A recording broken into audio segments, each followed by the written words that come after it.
Good morning, welcome to Viscount Leisure. We're going to have a quick look around this Festival 460 that we've got here and just make sure that we know how everything operates and what we do with everything and what we need to operate the caravan properly. First things first, when we get to site, what we want to be doing is making sure our caravan is nice and level on the pitch. The way we do that is by winding our jockey wheel up and down at the front until we are nice and level front to back. Okay, and what we would use is a spirit level of some description in order to make sure that is the case. Most pitches you'll find will be level left to right, but if not, you may need some kind of levelling wedge which you would reverse your caravan up onto to raise one side of the caravan. But being level is crucial. Things work better, things are more comfortable in the van, so make sure the caravan is level. We then drop down our 4 corner steadies that we have on the van. There is a manual winder in the front of the van. You can see where the screw holes are there, and we wind them down and that then stops the caravan wobbling around when we're moving around. Of course, these are just steadies. We don't level the caravan on those. They're not designed to take that kind of stress. You can bend them, ruin the floor of your caravan. So level on the jockey wheel and then put the steadies down following that. Okay. Some of the equipment that we're going to need in the caravan are the likes of a gas bottle that you can see in our front gas locker here. Okay, it's set up for running on propane at the moment, so I've got my propane test gas bottle in there because I've got everything working inside. Things to remember with this is when we're traveling, to make sure that your gas bottles are strapped in firmly and also that the bottle is turned off from the top, so screw it down and that will turn the bottle off. That's while we're traveling. Of course, when we get to site, what we want to do is open up the gas valve on the top, and that will allow the gas flow to come through our pigtail here into the bulkhead regulator sitting on the inside of the van. That then turns it into the working gas pressure for the van and goes through to all of our appliances. The gas hose here, or the pigtail as we call it, goes into the side of the bottle. This is a hand tight screw wheel on here that goes in, so no need for any spanners, do bear in mind it goes in on an opposite thread. Okay, so not lefty loosey, righty tighty, goes the other way round. Okay, so that's our gas locker. It will take 2 gas bottles in there. In the other locker at the front here, we have a hitch cover, we have our steady winder that we were talking about, and also some spare waste hose, and I'll show you where that goes in just a moment. We will also need a aqua roll or waste master of some description, like the one I have here. Okay, again, this is my test one just to make sure everything's running correctly. The battery is staying with this van, okay, because it has a solar panel on the roof, so that will stay with the van because we can't leave live terminals. So that is in there. You'll also need a mains lead, you can see coming along through into there. That will allow us to have 240 volt power in the van if we have access to mains power on site, whereas the battery will then run the 12 volt system, the likes of our lights, fridge panel, water pump, etc. You will also need one of these, a waste master or some description, or a waste carrier. This will collect our grey water from the van, so fresh water goes in there, grey water comes out here from the sinks and the taps. Okay, and you can see we've got our hose here. All right, so we've got some of that in the front locker, so you can make one of these up if you need to. From the freshwater side of things, you can see we've got our water pump, which we will find in your front locker. That plugs into the side of the van and drop the water pump into the bottom of this when it's full. So you take this away, fill it up on site, bring it back, and then drop our water pump in. And the opposite with that, obviously we lay it down empty and then we empty it once it's full. Okay. We also have a toilet, of course, as well. So we have 2 different cupboards for this, or 2 different lockers. This one here is for our flush tank. Okay, so that's a completely separate water system compared to our fresh water, because we add chemicals to this to help things smell nicer, keep it lubricated within the pump system. So either green or pink chemical mixed with water goes into there. And then our toilet cassette is situated in here. Okay, if I just grab the keys, we'll have a quick look at that.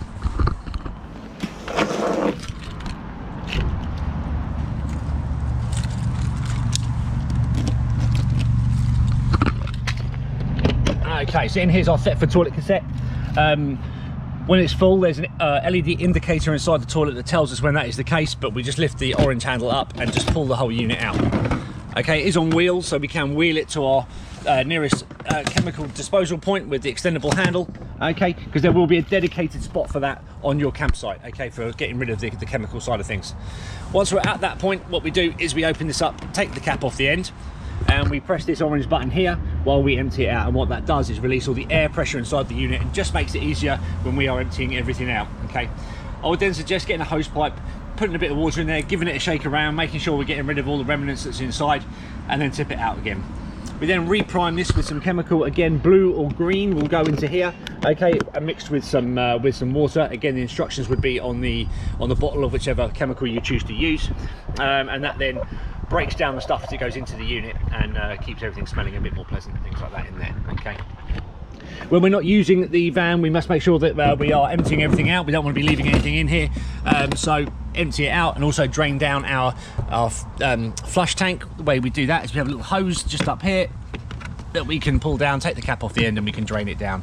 The idea is not to leave any water in the van if we can avoid it. That way everything sort of works a little bit better, and also if we get to any freezing weather or anything unexpectedly, you know there's no water in there that's going to freeze, expand and damage anything.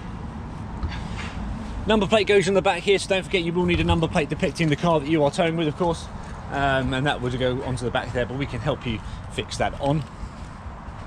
We've got our fridge vents are just here, so we've got a Dometic 3-way fridge on board. Nothing you need to do with this, but just so you know, it pulls the cold air in from the bottom, releases the hot air out the top, so that's nice and warm. I've had that fridge running overnight, so that's clearly doing its job properly.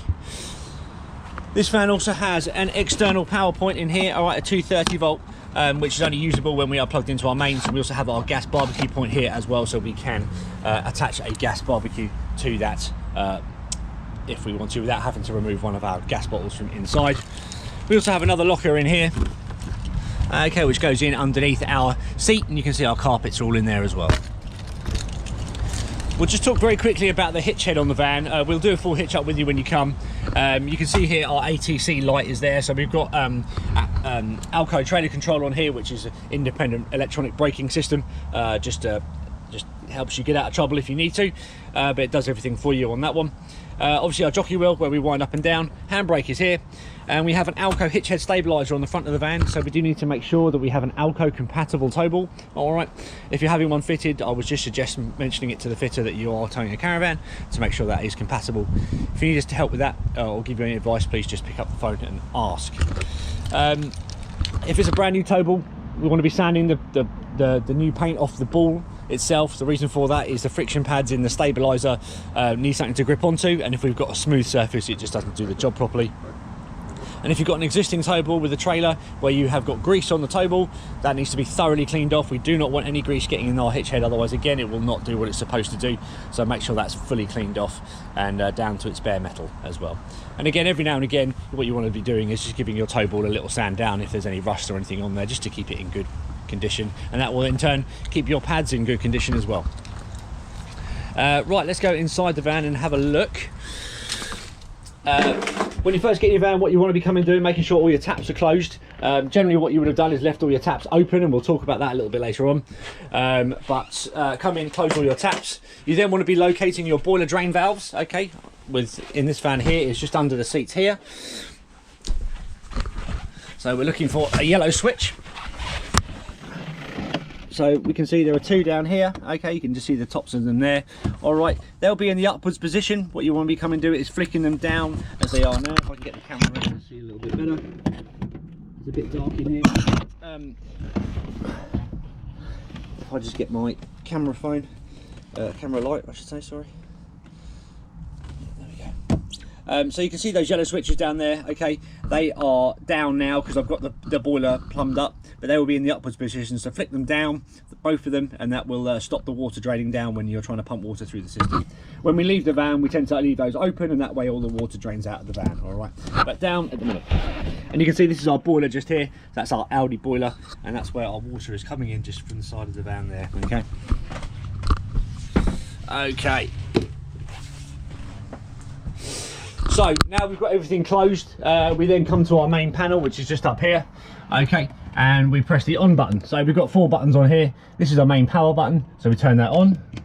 Okay, this is our pump button, so we turn that on as well. This is does all the lights in the van, as you can see. I can turn all the lights off just by pressing one button, and this one here does our awning light. We can also test how our leisure battery is doing, okay, by pressing that one there. Once we've turned on our water pump, then we're then going to come to one of our taps, and we're going to start to purge that water system. Now, our boiler is full of air at the moment, so we need to take that water from our aqua roll. We need to fill up the boiler with water and get that water to our taps. I've already done that, but what you would do is come in, turn on the hot tap, and then you'll get a lot of coughing and spluttering until you get a steady flow of water. But once you do, that's when you know that you have purged the system through. All right, so it does take a bit of time sometimes, so just leave it on, and then once you get a steady flow of water, again, you can turn it off. Do that in here, do it in the bathroom, do it in the shower, get all the air out of the hot leg of the system, then turn over to the cold side, do that on the cold. I think I've turned the water pump off here. There we go. And again, this will be much quicker because we're not filling a boiler up, okay? Yeah, you want to make sure you've got access to water immediately, so do it there. Also do it in the bathroom, again, the shower as well. That way we've got all of the air out of the system, okay? So once the boiler's full, we're then in a position to start heating that water up, okay? So what we're going to do is come to our Audi panel, which is situated up here, and we turn it on using the on button there. And then this is our standby screen. So at the moment it's telling me that I'm plugged into mains. It's telling me that I've got 23 degrees inside the van at the moment. And then what I'm going to do is press the menu button. That's going to wake it up and come to my my main screen. This is the one we're going to concentrate on today. Really simple to use. So we start from the top. At the top tells us the internal temperature of the van, and I can of course change that by using the touchscreen plus and minus buttons. Okay. The next one down is our hot water system. So I've got a couple of options with that. I can have that completely off. I can have it in the middle, which is on, okay, and that will heat the water up to, I think it's about 60 degrees. I can then press plus, and that will take it all the way up, and what that does is a boost setting in essence, okay? What that means is it will prioritize your hot water over your heating system. So if you're gonna have a couple of back-to-back showers or something like that, come in here, put that on, that will boost the system for about 15 minutes and make sure that it's producing as much hot water as it can do, all right? Bearing in mind, of course, when we are having caravan showers, they're not like normal showers. We have a limited amount of hot water in that boiler. So, we tend to, you know, be as quick as we can, basically. All right. Then we want to decide on what kind of power we're going to be using. Are we going to be using gas? Are we going to be using mains electric? Or are we going to use a combination of the both? Okay, so we can do both.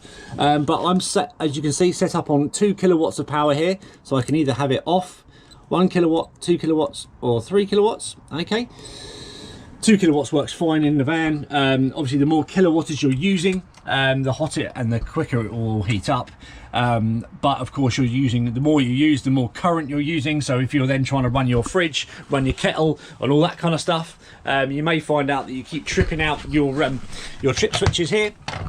Okay, so if that's the case, you know you're trying to draw too much current, so you may want to come in and turn that down just to get a nice even balance across the van. Some sites have access to more power than others, but it's just a bit of a not a game, I suppose, but you know, you'll soon get the hang of it. Most sites will tell you what they're running anyway, so you'll soon get the hang of it.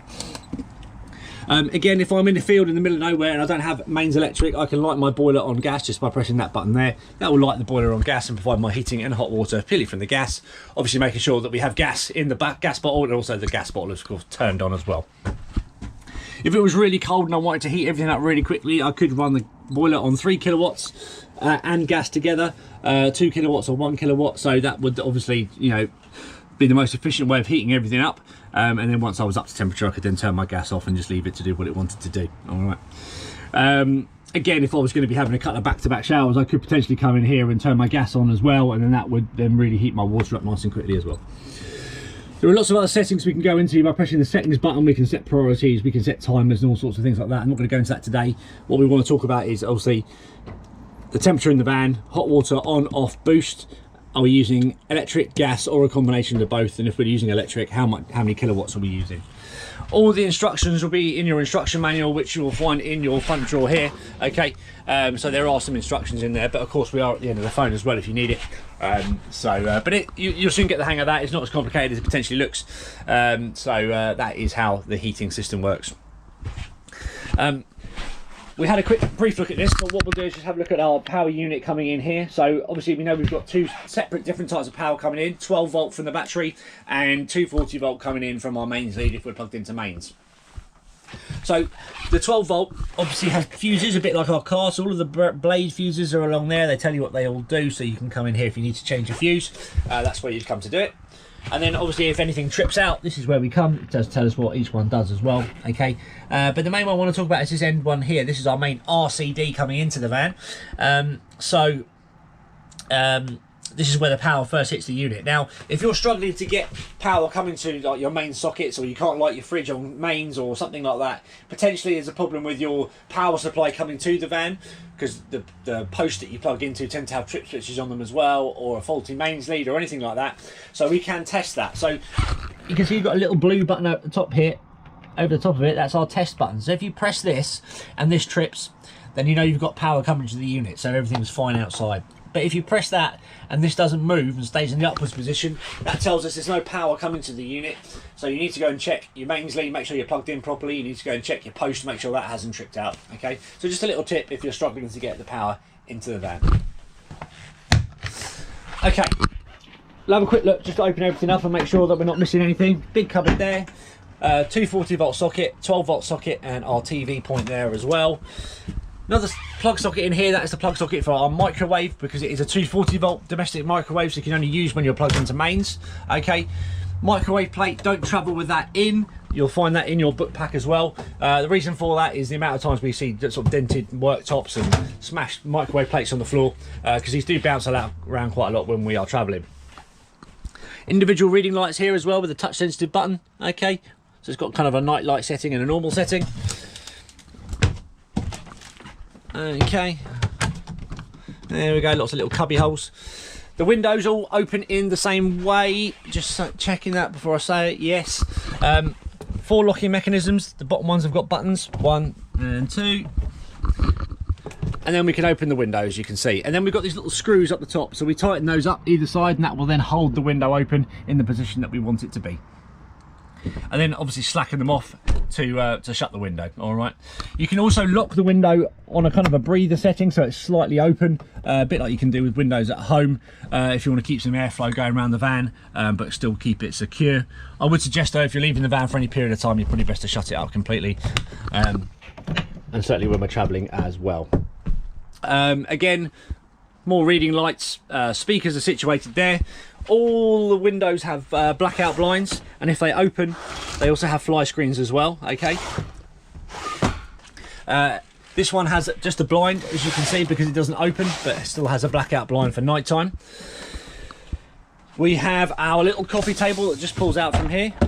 Okay, and again we've got our drawers and then more storage down the front here. There we go. Our bed stacks come out from here, as you probably well know. So that pulls all the way out to the end, and you have a little stopper that you pull it just over to stop it coming backwards, but don't forget that you have to lift it over that when we're putting them back in. We then turn all of our cushions over when we're making the bed. Okay, and we sleep on this side, not the other side. That's the sleeping side. And then what I tend to do is, because you've got a slight bolster on these seats, is I flip these over so that is on the window side, either side. That way we've got a nice flat bed going all the way across. All right. Another power socket there. Okay, more reading lights are here as well. We've also got our stereo. Okay, so we've got an aux in, we've got a USB, so we've also got DAB on here by the looks of things as well. So I'm not going to teach you how to use a stereo, but the on-off button is just at the top here. Okay, and that's also the source button as well, so we can change between radio, DAB. It's got Bluetooth as well by the looks of it, so that is quite a good little Bluetooth audio, so you can connect your phone to it as well. So it's quite a good little system. And then to turn off, we just hold the source button down at the top, and that will turn the system off. Right, TV aerial in here. Okay, in the upwards position at the moment, as you can see. So when we're traveling, what we want to do is come and undo this locking nut, which someone's done up nice and tightly. There we go, and then just pull that down. Okay, when we raise that up, obviously gives us a better signal. And then we've got this little handle here, we can twiddle that round, that changes the plane of the aerial to try and again get a big signal if you need to. But of course, making sure you lock that down when we're traveling. This one here does the external awning light on the other, or service light on the other side of the van, so when we're at night, if we have to do anything out the back of the van, we can turn a light on out there. We've got our boost here as well, TV amplifier. Okay, little on-off switch on the top. Okay, and then our gain is there. I'll just leave it on maximum, to be honest with you. You can leave this on, that will just turn it on and off with your main switch anyway. We've got our carbon monoxide alarm in here, so just test that's okay. Yeah, and then we also have another plug socket in here in our kitchen. Lights underneath here are all touch sensitive, so just on the end there you'll see a little on-off switch. Okay, so we can just do that. That's the same kind of with all of these under counter ones. All right. We've got a little pantry down the bottom there. Nothing really to jump up and down about in there. Lots of storage. In here we have our gas isolators, so if you need to isolate a certain appliance, this is where you come to do it. It tells you what they are by the pictures, but you shouldn't really need to, but if you do, at least you know where you can do it from. Okay, we've talked about the water already, so this has been running, so I should have some nice hot water in here. Bear in mind, if you've got that just on hot, it does get very hot. There we go, to the point where I can't even touch that anymore. And again, but you can of course mix it with cold water as well. All right. When we're traveling, make sure all the glass units are down. Again, they bounce around a lot, so we don't want to end up with these smashed on the floor. Talk about our cooker quickly. Right, so we've got 3 gas burners, 1 electric. The electric one will only work when we're plugged into mains. It is 230 volt. The way we use that one is just by using this one here. Okay. Again, being very careful that we are turning everything off when we're finished using it. All the others are gas and they light as you would expect them to do so. The igniter is the one on the end here. So we turn them on, hold them down, press the igniter button, and there we go. I'd always suggest when you turn your gas bottle on for the first time, come in here, just run a couple of your hobs for a couple of minutes, or not a couple of minutes, or for a little bit. What that does is, again, a bit like we purge the air out of the water system, it gets all the air out of the gas system as well. Then if we want to light something else on gas, you'll find it's easier to do so. The hob here has a cut off on the lid, all right? So they won't actually ignite with this down, so it's kind of a bit of a safety feature. But again, make sure it's nice and cool before we put this down, especially this electric one, okay? Otherwise that glass gets very, very hot. The grill, again, that lights in the same way. There we go. And the oven also. Not like these ovens have been used, to be honest with you. Right. There we go. That's all lit in there. We've also got more storage down the bottom here as well. You get a little plug there. That's the plug for the electric hot plate. Okay, as I say, so it's a 240 volt one. So that's that. Right, fridge. Dometic 3-way fridge. Means that works on mains power when we're plugged in. It will work on gas when we're not, and it will work on the 12 volt feed from the car when we are travelling. It does not mean that it will run off of your 12 volt battery on board your leisure battery. So this is quite a good one because it's got an auto setting. I like the auto setting. As you can see, it's lit up. What that will do is choose its preferred power source. So it knows that I'm plugged into mains at the moment, so it's running it on mains. If I tripped out my power, it would light it on gas, and when I plug my car in, it will then know to switch it over to the 12 volt system. So that's quite clever. I suggest just leaving it on that. We can change the temperature of the fridge by pressing the thermometer button. All right. So that's that, but we can change it manually. You've got the mode button, so I can change it between gas, mains and 12 volt, okay, but I'm just going to leave it on auto. And then the on off button is just this one up here, so you do have to hold it down like so. There we go. Just bear in mind this is on a separate circuit to our main on off switch, so you will need to turn this off separately when you're leaving your van. Don't leave it on, otherwise you'll end up with no battery. Okay, so here's your fridge. It's got these little slide switches here which keep it locked into place. So all nice and cold in there. I've had this on overnight. Freezer section is frozen, so that's good. All working lovely. Right, let's have a quick look in the bathroom. I've got light switches here which are for, this one is for that up there, and then the other one is for your bathroom, I assume.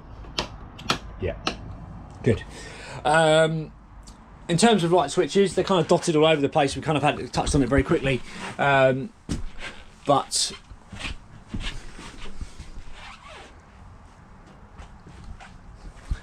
yeah, here we go. For the front, they're all over here. Okay. What I forgot to say as well is I've got my phone on there at the moment, but you've got a wireless charger here as well. Okay, so you can wirelessly charge your phone from there, which is pretty good. Okay, toilet. In our cupboard, let's start off in here. You've got your wardrobe in here. Our Aldi tank is in here. We've got a wet Aldi central heating system, hence why we've got a heated towel rail. So that's your header tank for that. Again, nothing you really need to worry about. It's got a minimum and maximum,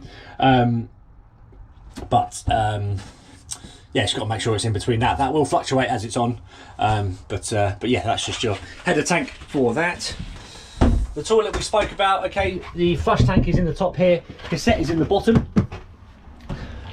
So we use the toilet in the normal way. This does move around a little bit, okay, if you need to get it on a better angle for your legs. So we use the toilet in the normal way, then we press the flush, which is this one here. As you can see, there we go, that flushes the toilet. And then the gate opens by pushing this lever all the way over. Everything drops down into the cassette below, and then we push this all the way back over to create the seal back again and keep all those nasties locked away. All right, so make sure this is all the way over, that's key. Also, you'll find you won't actually be able to pull your unit out if this isn't closed properly either. So if you're struggling to get your unit out, it's probably because this isn't all the way over. So don't force it, come back in here, make sure that's shut, and then go back out, and it should come out fairly easily.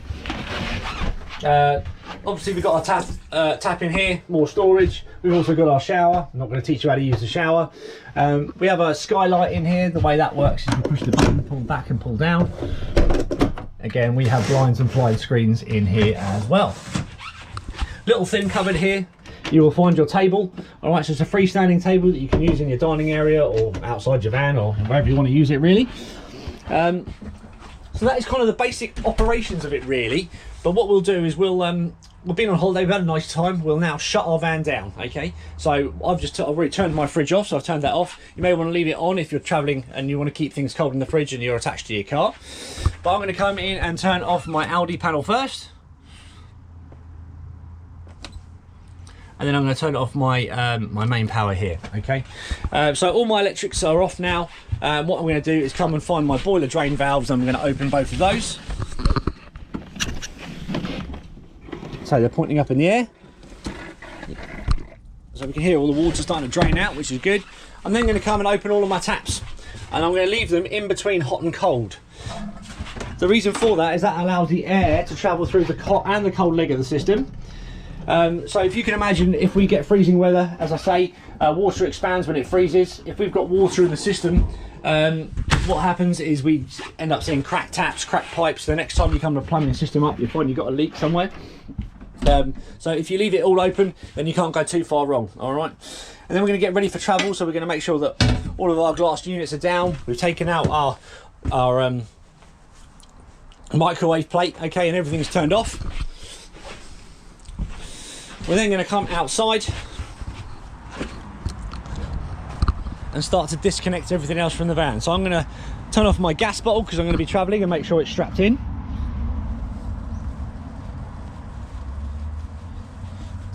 Okay, but I'm actually going to remove, this is my test gas bottle, so I'm actually going to remove this. Again, remember, on an opposite thread, all you do is just undo it. It's a hand tight wheel.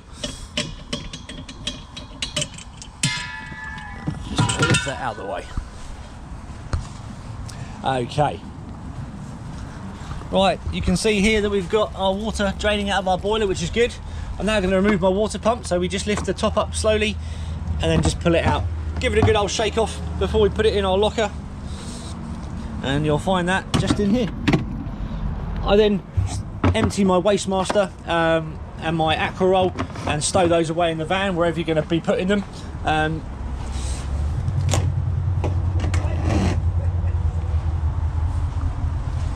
Unplug it from the mains.